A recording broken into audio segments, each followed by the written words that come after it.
Hey guys, how's it going? My name is Jonathan Miller. My nickname is Jono. Welcome to my very first tutorial. I'm going to be doing it on this motion loop. It's 4K, 8 seconds long, called Burglar. Now this is from my 30 pack of loops called Cortex Volume 1, link in the description below. I chose this one because it has a good cross section of techniques I use over and over again that can be applied to any loop. We'll go over each element one by one, concentrating on the animating techniques. And at the end, we'll even talk about how I set up a 30 pack and how you might want to structure that if you ever choose to do your own. So let's get into it. So yeah, let's take a look at the loop real quick. I'll go through these elements one by one, but let's just take a look at it and I'll give you my ideas on how I crafted it and why I crafted it. So this is obviously in a museum, and this speaker here I imported from another loop so that the two loops are kind of related, and it's just this guy trying to steal it. I made these columns pretty generic and rounded so that it looked older, but it's obviously, all red. For danger, danger, caution, I have symmetrical cameras on the left and right here, filling up those spaces, doing their thing. And then the camera on the center, I made asymmetrical. It kind of zooms around and then real quick comes around this way and then comes back to look at you as if that camera has a bit of personality. I put lasers, circles on the floors to kind of drive home barriers you're not supposed to cross, and these bars in the background to really drive home security and just how well fortified this place is. And of course we have our Burglar down here, and he's kind of looking around like, hey, am I in the right place? And it's like, yeah, you're right there. And I have these museum stands and red rope to kind of really drive home just how special this speaker encrusted with diamonds is, and how they don't want anybody taking it, but that guy's going to take it. So okay, let's get into it. So a word about layout. Here's a still from it. What I try to do is make things symmetrical, right down the middle, horizontally and vertically. Things I think about are, here's the DJ booth. See our guy down there, pretty small, right? So it leaves a lot of room to make sure that you have the sides all filled in. We have the cameras going on in here, right? And then of course there's the middle here. And these are the four squares I think about when they're being used. Of course you want to probably think about the festival name, going over in that direction, because I was imagining these things being used sort of the whole spectrum. Maybe it's a guy who's just doing his own thing and he's got something draped here and a projector, so he can still look good, right? Or maybe it's going to be in a club, something like this with a cube wall and maybe LED light panels and screens over the bar. And then of course the dream is, to get him on stage. Huge DJ situation going on. One thing I did is crafted a stage just to get an idea of what my loop would look like in all its glory. Kind of look around from different angles and see what it looks like, see how it feels. A lot of times, yeah, the DJ booth has got a video screens on the front of it, and they just cut out, zoom in, make sure that that is, sort of in line where everything else is, and that's on the front. Sometimes it's a different image, but I do this to get an idea of, maybe he's made it big time, and it's just nice to see your loop in action so you can get an idea of how it's going to look in its final presentation, and that's going to help you lay out your loop really well.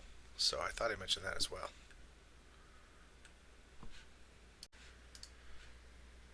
So I'm not going to bore you with modeling. I'll just show you real quick here, sped up, how I crafted these really simple elements. This is just a plane with some simple toruses for the floor, and then I just applied them with colors I already had.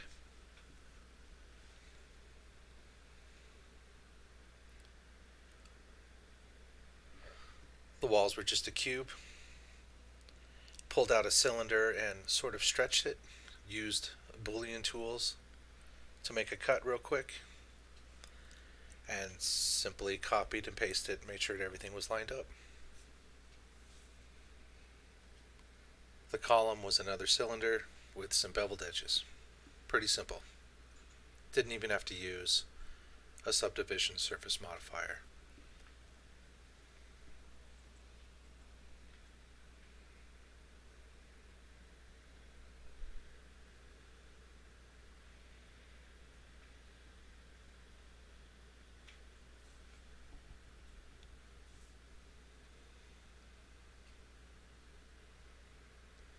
The ceiling was the floor. I just made some steps so that the weight of the room felt more, and the cameras had something better to attach to. And so for the stand here, I just used a cylinder, cut out some shapes, made sure it was symmetrical, simple extrude, and then I did end up using a subdivision surface modifier on this one just to make sure that it felt a little rounded like the real thing would, and then I just used a sphere for the top, making sure everything was proportional, and then simply selecting everything and Control J will join everything together, and then I just made everything look like chrome.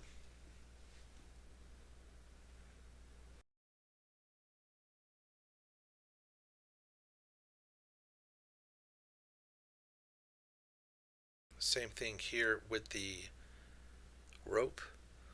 I just used a cylinder and I did some edge loops to make sure it had the same basic shape, rotating everything sort of with a curve in it, and then the end I just extruded it and scaled it and rotated until I got the rough shape I needed, and then I just started applying textures to it to make sure it had the right look. It looks like I put a seam on the bottom there, make sure the unwrap went well, and then yeah, there's my basic stand. Box at the end I just made with a solidify to give it some depth, and then I put a wireframe on it with an emission shader, and that's it. Okay, I say we start with this speaker right in the center. It's a very important part of all these is having speakers to play with, so let's do that. Okay, here's my speaker. If I hit play, it's going crazy. And, we try to endeavor to get the first and last frames to be exactly the same. Check that out. This is an 8-second animation, 240 frames. So I need a seamless audio loop that's 8 seconds long. And I have that. But first, let's just craft this general shape so you can get an idea of how this is done. Okay.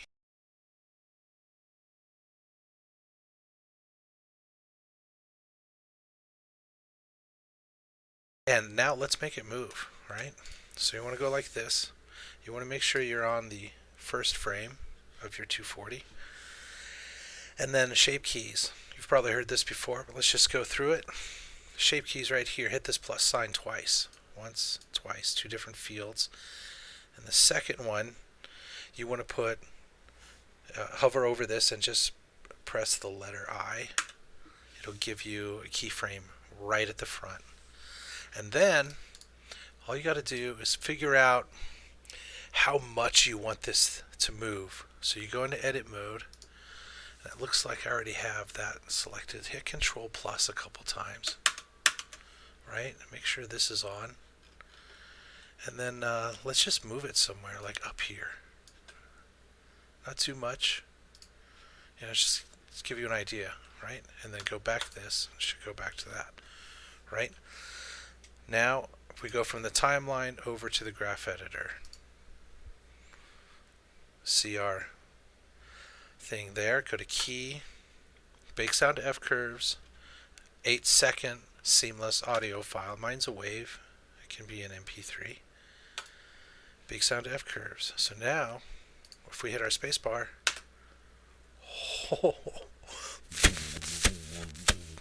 we have bumping sound, right? And that's roughly it. If you wanted to, right, you can even add materials after the fact, and you're good to go. And you know, moving it around while it's bumping, totally doable. And just to give you an idea, let me see here. I've made a lot of them. I just have around. I'll just pull in, like depending on the angle or if it's face view, you know, depending on what I need. Look at that guy. He's going nuts. Obviously needed him for something, you know. So, you know, with the edit mode, just kind of distort that however you want it, and then you can color it after the fact, and move it around, scale it. It'll always do what you need to do. Save it off, and there you go.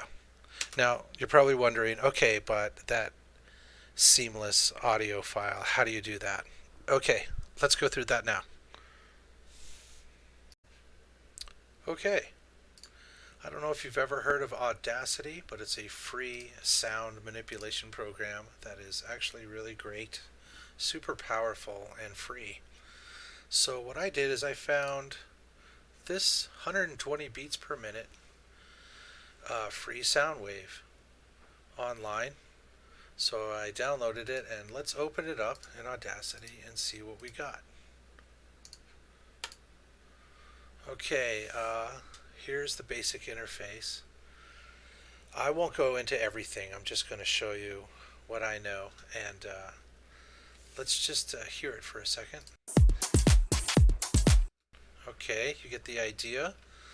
So it almost doesn't matter what it sounds like as long as it's 100 beats per minute, 120 beats per minute, so we're all good.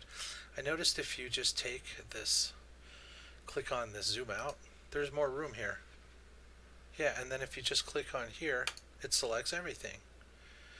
So all you need to do is control copy, that's this one, and then with this selected, put it over here somewhere, hit control paste, it should be there, click this one, time shift tool, and bam. Now you should have a totally seamless audio clip, right? Because we couldn't hear.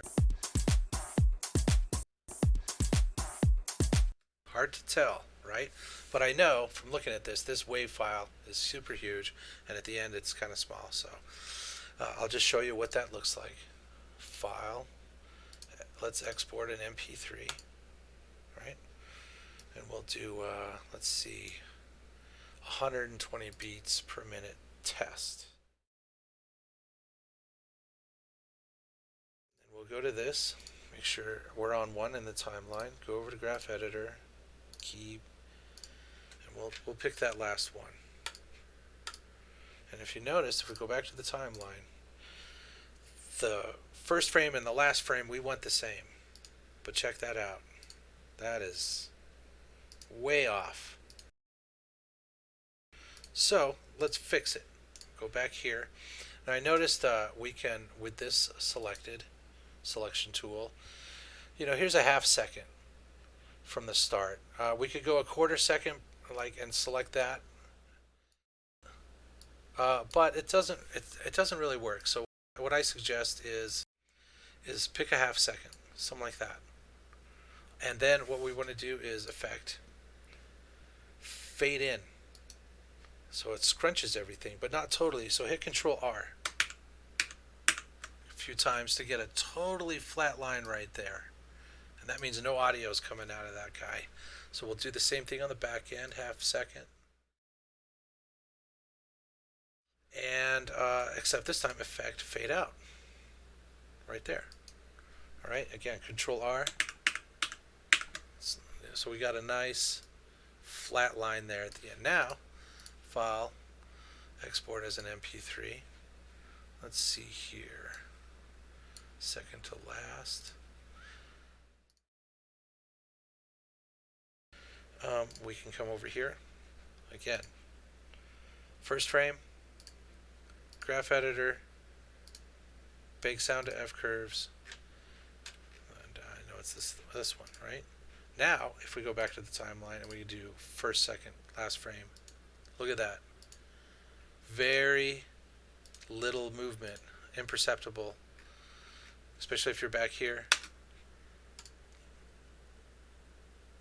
Bump in, bump in, bump in, gets to the end, and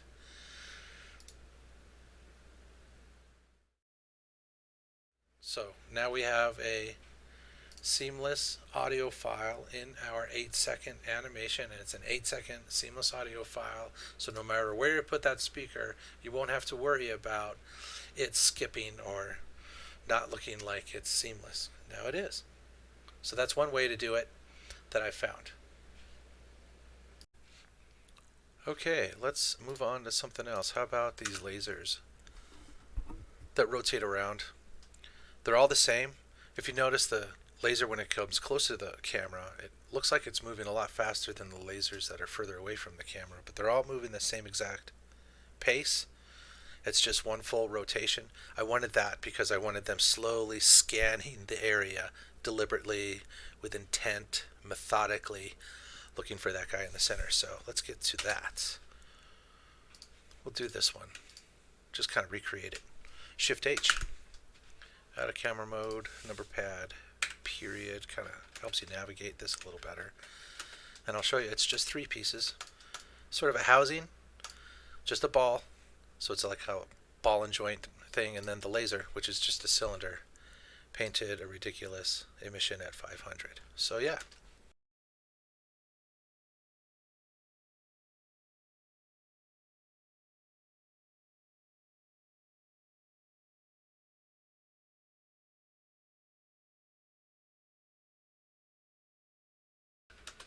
One trick here, I don't think we'll need it here, but I just wanted to let you know, see how the origin is right here in the cylinder? You can just go into edit mode, make sure everything is selected by hitting A, and then move everything so where that little dot is at the end, so that if you needed to rotate it,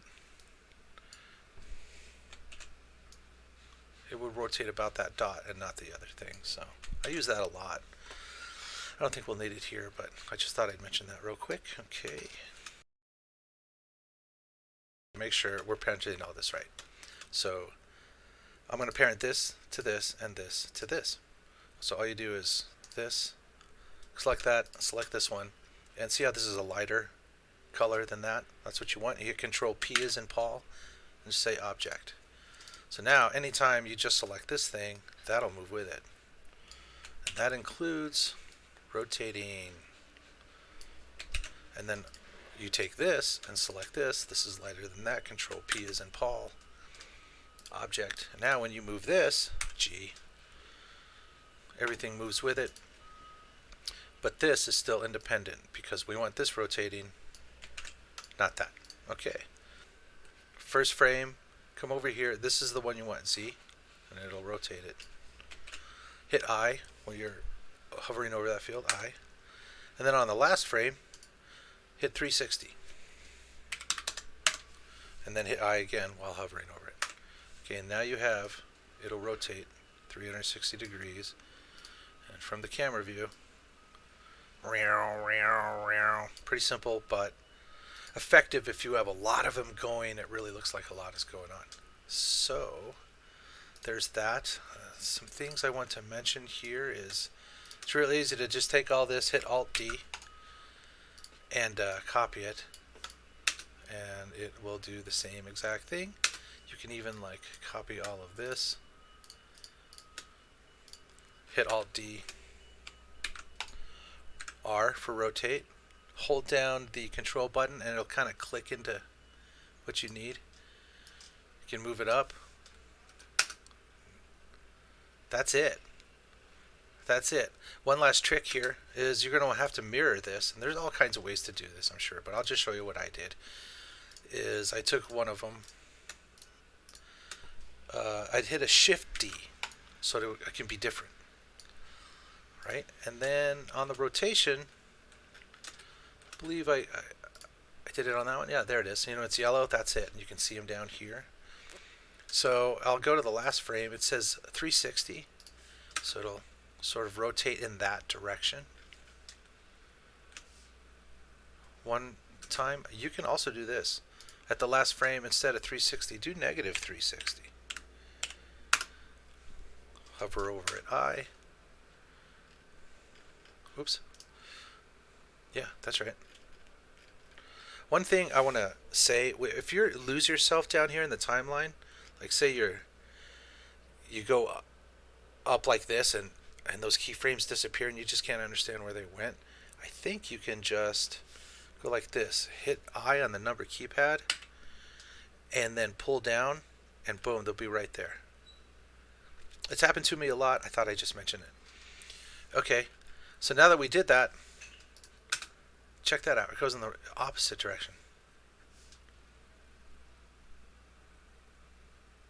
Very simple setup, and it uses a lot of the parenting techniques that I use over and over again.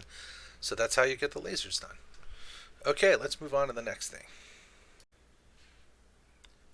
Okay, let's move on to this burglar down here, and I'll show you how I crafted that. Just so we can see the animation here. First and last frames are the same, as always. And in the middle is the animation. So, yeah.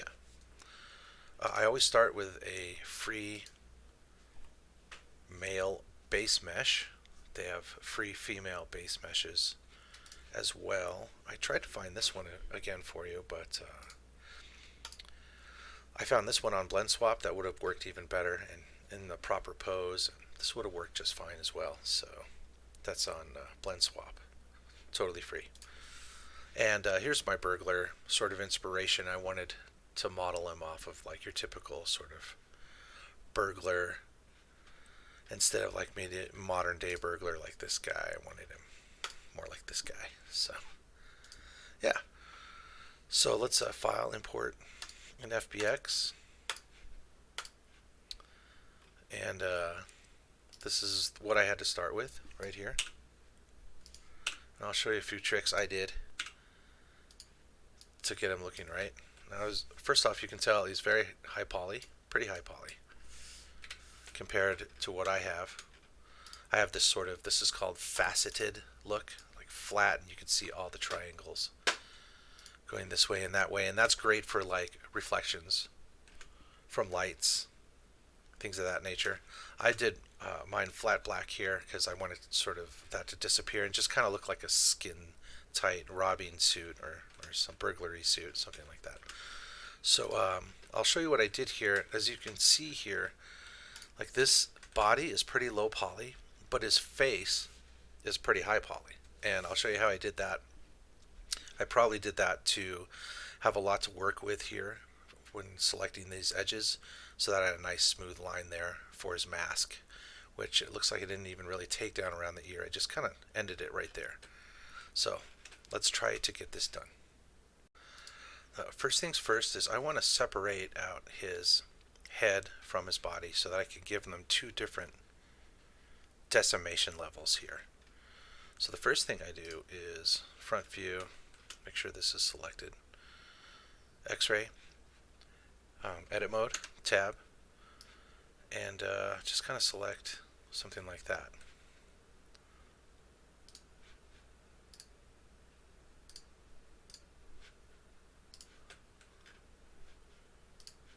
And then you can just clean up the neckline.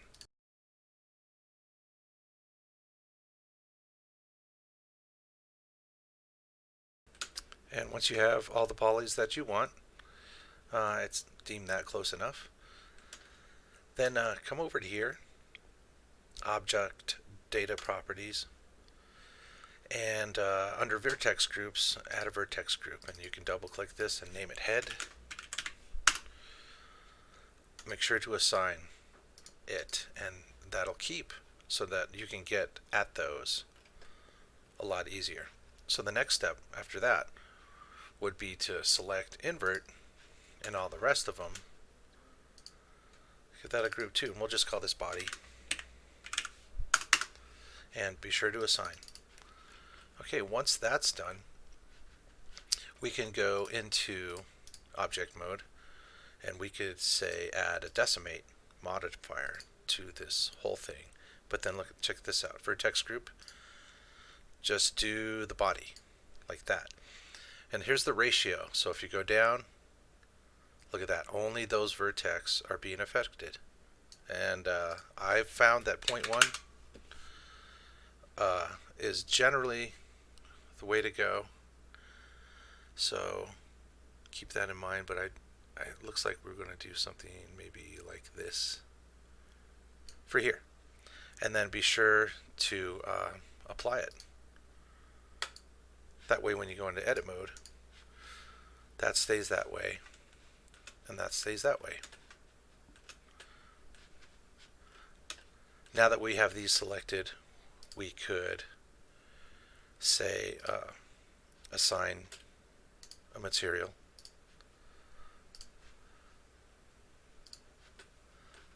To it, and then we can also assign a material to the head by just selecting the polys again, head, select, and then go into materials, add a new material, and select another material, and then check that out. Getting closer already.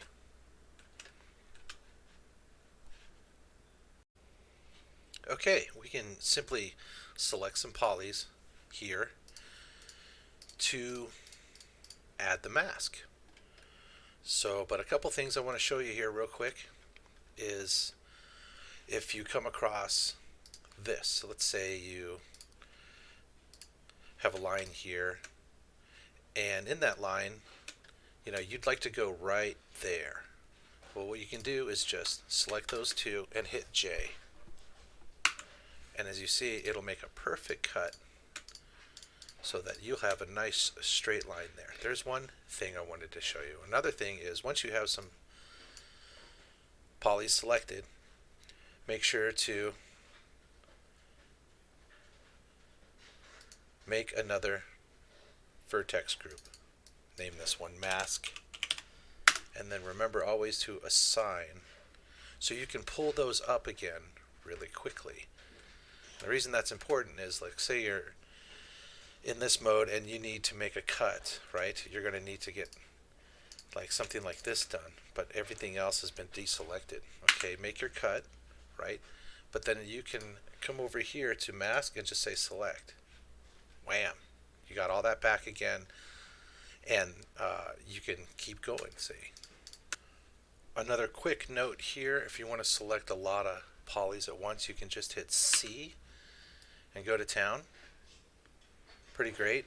Just remember, if you want to navigate again, you have to hit escape, get that circle gone, and then you can navigate. C, select, and then escape. C, escape. C, escape. Yeah, just thought I'd mention that as well.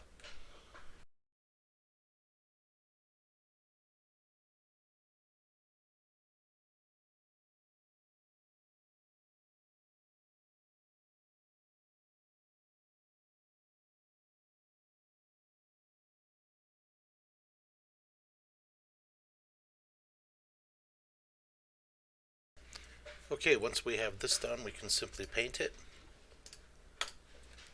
And there we go. And the reason I like this model is the eyes are separated out. Can you see them in there? Pretty cool. So you can just select a poly of each and hit Control plus, our little trick there, and it won't go past just the eyes. Right, and then you can take another color, paint that. So Getting pretty close now.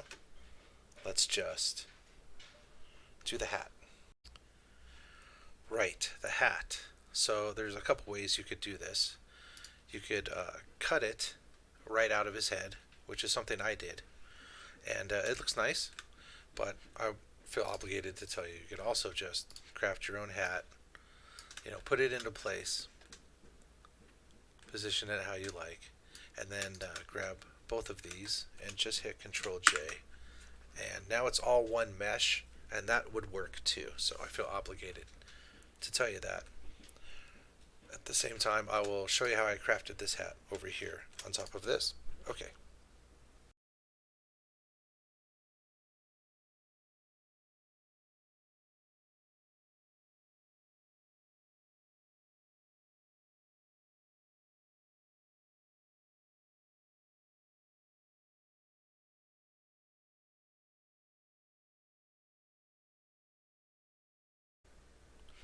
So this model is almost ready for Mixamo, but I, from experience, know one thing that it doesn't like, and that is this hand being too close to this body. So I have a hack here where I just kind of make sure I can see through it, grab some arm, hit Control plus, and then just rotating it out a little bit. Nothing too extreme, but get that arm further away. This is a better pose.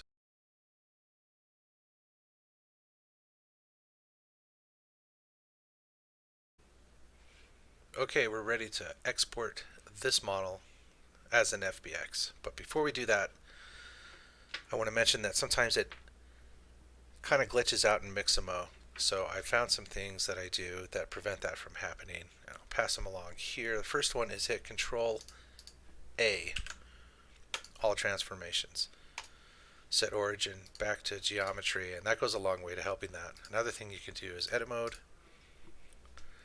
hit A, select all, and see mesh, normals, recalculate outside. Again, it's just something I've found that goes a long way to helping all this work correctly. So now we will export the FBX. Okay, File, Export, FBX. We'll call this Burglar Guy. Up here, you want to make sure that just the mesh is selected. Geometry, make sure nothing's selected. Armature, nothing's selected. And Bake Animation, not selected. And that should do it. Export FBX. Now we want to go into Mixamo, upload a character. Burglar Guy, just drag and drop it. It'll go into there.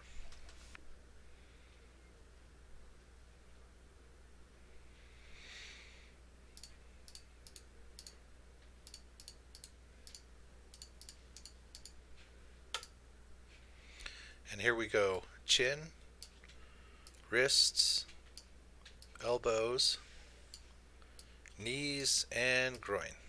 That's it. Next. Okay, it's done thinking. You have your basic setup here. Everything looks good. Hit next, and then I get to pick my animation. I did a search for looking. Came up with these things, and I think it's this one, looking around. So all I have to do is select that, and it automatically puts that here. It can give you some things to change over here if you want to trim it. I didn't want to do anything, I just left it the way it is. So now that that's all set up, all I have to do is hit download.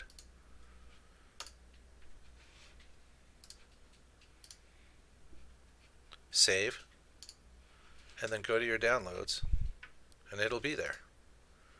Looking around. Drag and drop that into a file, and then you can import it into your Blender file. So let's do that. Okay, so File, Import FBX. Looking around, wham. So things you can do, it looks like he's in that position because of these locations right here. So if you want to kind of get him into a position that makes you more comfortable, you can do that, right? If you need to move him around, be sure to grab the armature, and you can G move him around for positioning. Another thing you can do is simply hit S for scale and do that if you need to make that adjustment, right? So I'll just move him to where I think it's going to be, right? Something like that. And another thing you can do down here is all these keyframes that go into making up his animation. You can grab them all, hit G, and move those. So maybe you have a gap of him not moving at the front and the back, right? That's what I did. Another thing you can do is hit scale again with these, and check that out. Let's say you put that here so we can see him when the door opens, and watch how fast his animation is now, right? Or you can even do it to the extreme. Watch how fast now. Kind of crazy. Yeah, so I thought I'd mention those things. And that's how you make a character move and position them into place and kind of tweak them here and there. Okay, how about we do a simple one, this box in the center. And I will also grab the person so we can see the whole picture there. Yeah, Shift H. And let's just see what's going on here, right? So, yeah, it looks like there's just 3 keyframes on the door. And I didn't want to start it until 30 frames in, even moving. So, let's see here. Comes down. Looks like he's already doing his thing by the time the door comes down. And then it comes up. I think you might have noticed right there, his hand comes through the door. Notice that after the fact, checked the clip, can't see it. Doesn't seem like something I would do, so it looks like I checked the clip and felt like you can't see it, so I had to move forward. Okay, so continuing on, simple box. It looks like I wanted him backlit, so same emission shader there. And it looks like I wanted to highlight the speaker, so looks like I placed an underlight here, as in just textured this one poly with, yeah, sort of an emission shader. So that's it. So let's do that real quick.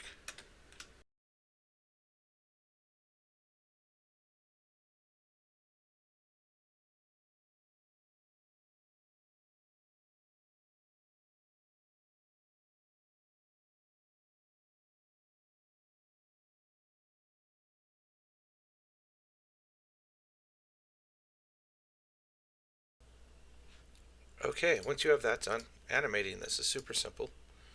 So we'll just grab our door and we'll go to 30 seconds or 30 frames in, and that's when it looks like it's going to start moving. So I'll just come up here to Item, Z, Field, hover over it, I, and then I'll go to, let's say 120. Looks like it has to be down here. Once again, just move it and then hover over this field and hit I. And then it looks like 210, it comes back up.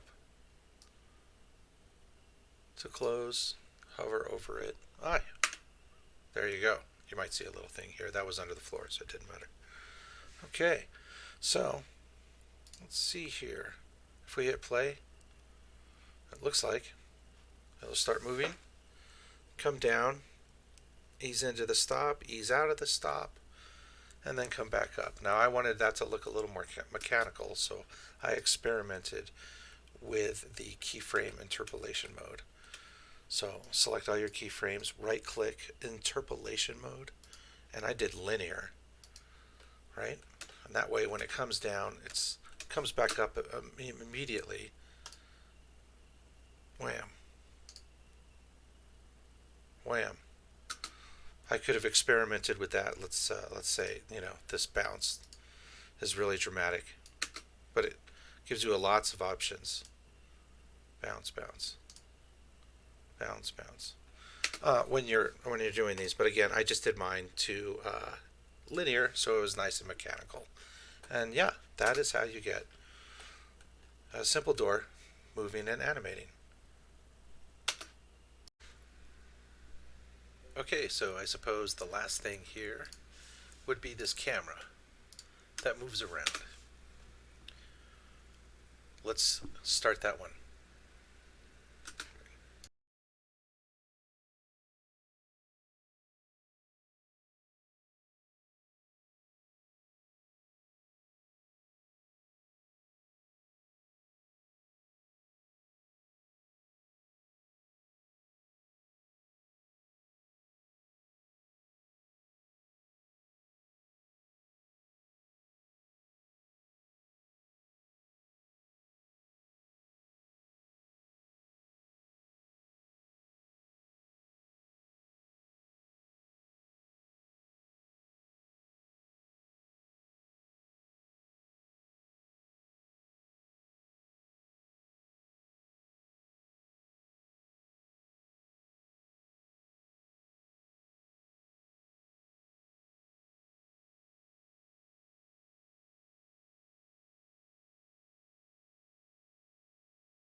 Okay, once you have it modeled and you're happy with it, we can join things together. So say let's start with the camera. This one, this one, this one, and say this one, selecting that last, and hit Control J. Now they're all one piece. So we want to do the same thing with this. Maybe something like this. Control J, Control J, and then this last one is all one piece. Control J. Okay, next thing we need to do is add the armature. So go up here and add armature single bone. Bring that bone over here. Rotate it upside down. Move that into place and scale it up so that the spheres are within the spheres, roughly. Tab edit mode, select that one, extrude down to this other one, extrude down to the other one, and extrude out to here. So you have something that looks like that. Now we can just kind of move this into place. That looks pretty good. Now what we want to do is separate out this last one here. How you do that is you just go to edit mode, right click, separate bones, separate bones. So when you go into object mode, you should have 3 and then 1. Yeah. Now select this one and the 3 up here. Go into pose mode, select this one while holding down shift, select that one, and then hit shift I. To active bone, say yeah. Now when you select this, everything should move around. Crazy, right? Really neat. So it'll separate out like that. Just make sure to stay within the limits, and you can get some really neat stuff. All right. So now that's set up, let's do one of these things where we're going to first take these three and attach it to these three. So select everything, make sure that this is selected last, the armature, and then right click parent with automatic weights. Parent with automatic weights. That's step one. We can do the same thing with this. Grab this, make sure the armature is selected last, right click parent with automatic weights. Alright, so now if we go select this bone in pose mode, start moving it around, check that out. So now we can animate the heck out of it, and it's all where we need it to be. Really neat, right? One thing I wanted to mention are these lights. I have two cone lights here making up the same light. The outer cone is red, the inner cone is pink. So I just find it makes for a more dynamic and prettier light. So once you get those lights set up, I'll show you how to attach them. So a good way to make sure that these lights stay where they're supposed to is to select both the lights and then that control bone. Make sure that control bone is selected last, and then hit right click parent bone. Right click parent bone. That way when you move this bone, which is already set up, the lights move with it. So now the entire thing is ready and we will animate. So for this camera on the left here, if we play the animation, first notice of course, first and last frame they're the same, and we hit play, it goes straight up, kind of turns to its left and looks behind, and then comes right back as it's lowering down to sweep the other side, and then comes right back to the same position. So if we were to grab this bone right there, you can see the keyframes here. First keyframe is that, last one is that, and then I believe you can go like this. That's where I put another keyframe in that position, and then another keyframe in that position, and then another keyframe in that position. That one was already made. So, and that'll just keep going again and again and again in a nice smooth way. So let's make that happen. Okay, animating. You want this control bone in pose mode. Right click, insert keyframe, location rotation. Last frame, same thing. Right click, insert keyframe, location rotation. So let's go to our second keyframe at 60. We're looking for something like that. So we should just be able to just raise this up. And there we go. Right click, insert keyframe, location rotation. Go to 120. We're looking for something like this. So bring it up to here. Rotate this.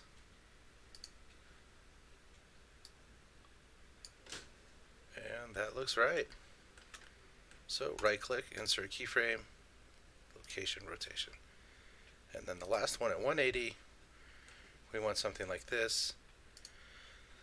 So we can go to the top view, rotate, line that up, and that looks pretty close. Maybe this comes up a little bit. Right click, insert keyframe. That's right, location rotation. Let's see what we have here.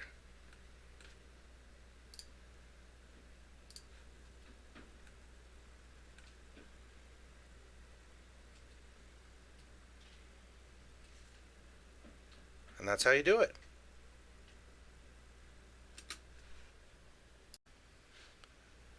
So once it's animated, it's pretty easy to just sort of grab everything, Shift D, copy it, and they'll all do the same thing, which is great. It has its own possibilities for sure. Another thing you can do or would want is to mirror the movements of this first one onto this second one, so they don't do exactly the same thing, but rather mirror each other's movements. So I figured out a good way to do that. First, we need to get at this control bone again in pose mode, and then let's go to the second keyframe. Under rotation, see this W? This is where you want to be. It has a 1. Let's try -1. And then hit I. And then just take it from there, one step at a time. That looks right.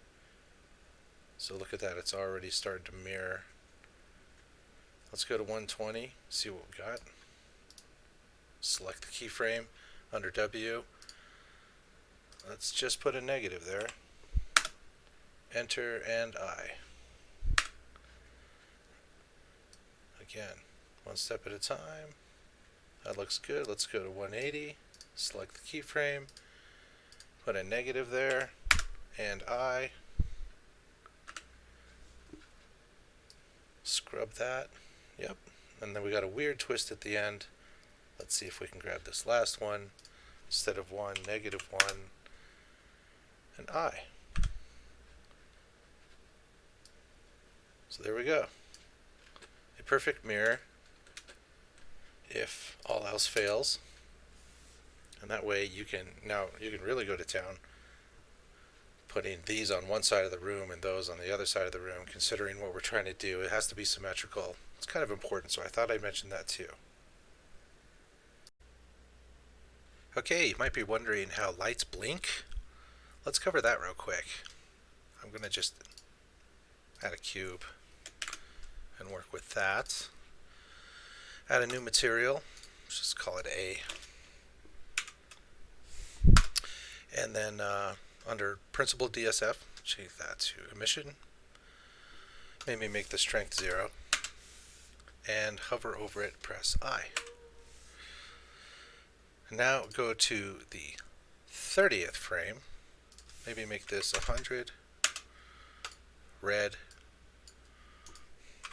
Maybe 50. Hover it over it, I. And now you have from 0 all the way up to 30. So we want that to cycle. One thing you could do is to immediately go into Graph Editor, grab just the first keyframe, come over here to the right. If this isn't here, hit N as in Nancy, and then under F curves, right here's modifiers, add a cycles. Wham! So now that'll keep repeating. And if you want to do interesting things, you can come in here to these keyframes with little handles on them, kind of shape things so that it has a little bit different of a characteristic. That's one way to do it. On this one, I had a hard time with making sure that the first and last frames were matching up. They kind of click around here, and I wasn't really been able to. I got close, and it was close enough, but I found the best way to do it is just the old-fashioned way. We'll try that now.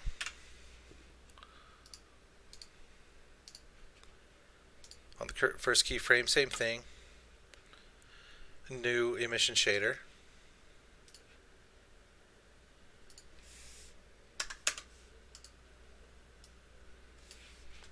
Hover over it, I. Go to the 30th frame, change this to, say 50. Hover over it, I. And then just keep going through, just like that, to the end. This is symmetrical, and it's a very clean, boring, but great way to get the first and last frames exactly where you need them. And you can scale them up and down from there if you need to, but let's do that then.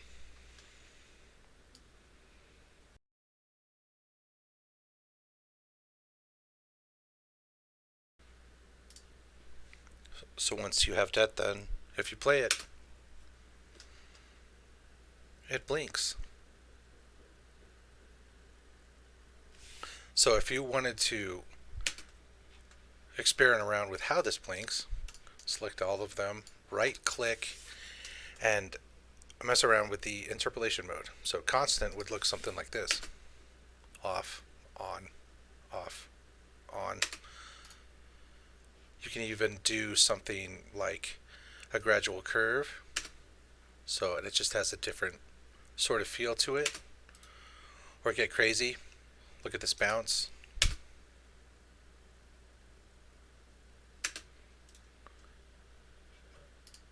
And just keep experimenting with it until you get something that you like. And that's the thing I did. That way the first frame and the last frame are exactly the same. And when you're doing loops, that's what it's all about. So, okay, lights. Okay, you did it. You crafted all these pieces. Everything looks good. You've scrubbed it several times. First frame and last frame is the same. That's what you need, right? So you're ready to render. Let's go through these buttons right up here. So I'm in Eevee. Under sampling, I do 256. It makes for a much softer edge. Let me see. I turned on ambient occlusion, bloom, screen space reflections, and motion blur, volumetric lighting, and volumetric shadows, and I left everything the default. Under shadows, I have a pretty good cube size here, 2048. Same thing with the cascade size, and I clicked high bit depth and soft shadows. Sometimes I use the color management down here, but I didn't for this one. And then on the output settings here, I have 1920 by 1080. You can pick your own size. I did 200% here. That makes this 4K. Let me see. Frame rate 30 frames per second. On the output, you just pick your file here. Make sure you set that up beforehand. I'm rendering out pings. If you have a better output, please let me know in the suggestions. It looks like this is just what I felt was good. So after that, you can come up here, hit render. So once it's done rendering and you have your single images, it's going to look something like this. Let's see here, 240 frames. Each one took about 8 minutes. Here are my computer specs, just to give you an idea of what I'm working with. And it looks like it came to 2.4 gigabytes, 2.04 gigabytes. So it's big. But a lot of times what can happen is you can get these little artifacts in these sometimes, and you'll have to re-render a single frame instead of re-render everything. Here's what my basic folder looks like. Looks like I have not only the scene file, the final MP4, and I also have a Blender file to export to this file. So it's all in one file, and anytime I need anything, I can just go back to it, fix a frame, or refer to something. So I thought I'd just mention that real quick. Right, so let's talk editing really quick. When you open up Blender, a good thing to do is just to go to this video editing tab here, and it'll set you all up for what you need to do. Here's the basic interface, right? Here's your export stuff you'll have to worry about. I'm sure you know all about this already. So what I'll do is I'll just add, not the whole image sequence yet. I'll add 2 of them because I want to check this, right? So we'll go to our single frames, and let's, if these are in the wrong order, just come up here and say reverse sorting, and then the first one will be this. So what you want to do is you want to check the loop and make sure that it's perfect before you put it all in the way it's supposed to go in. So what I like to do is just grab, say, some of it, like, I don't know, 50 frames or so. And this is going to be the first frame, right, through a little bit of it. We'll put that there. And then I'll add another image sequence, which is right up into the last frame, right? something like this. And then I'll put those back to back. So right here is 240, and right here is number 1. Put them together and then run it. Make sure that that is seamless. And just keep checking it and make sure that you can't see anything happening, no flickering going on. Everything looks really good. And that's what I do to make sure that the loop over and over again. So once you're happy with that, take it to the first frame there and then add an image sequence, and now you can put it all in there. Yeah. And then you can right click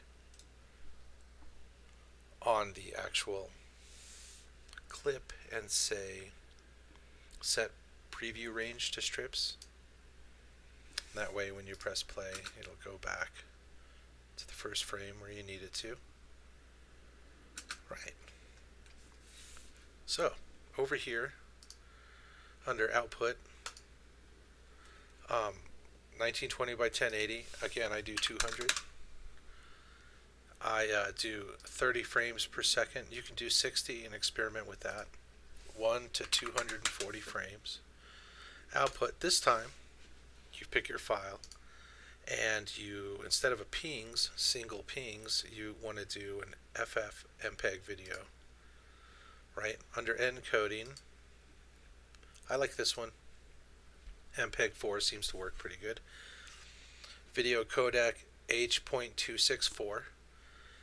Under output quality, I do perceptually lossless, and that's it. Once you have that done, you can render this out to that same file just by coming up here and saying render animation, and it'll take off. And there you have it. Once that's done, you should have a file that looks like this.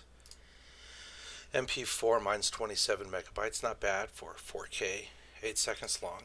Go ahead and launch that, and then just hit repeat. It'll keep going over and over again. And there you have it. Now you have a loop that has a little bit of a storyline, isn't just flashing geometry, and you've developed some skills that you can use over and over again in creative ways to do a whole bunch of these. So about that, let's talk about if you were to craft 30 of these and how you might want to structure that.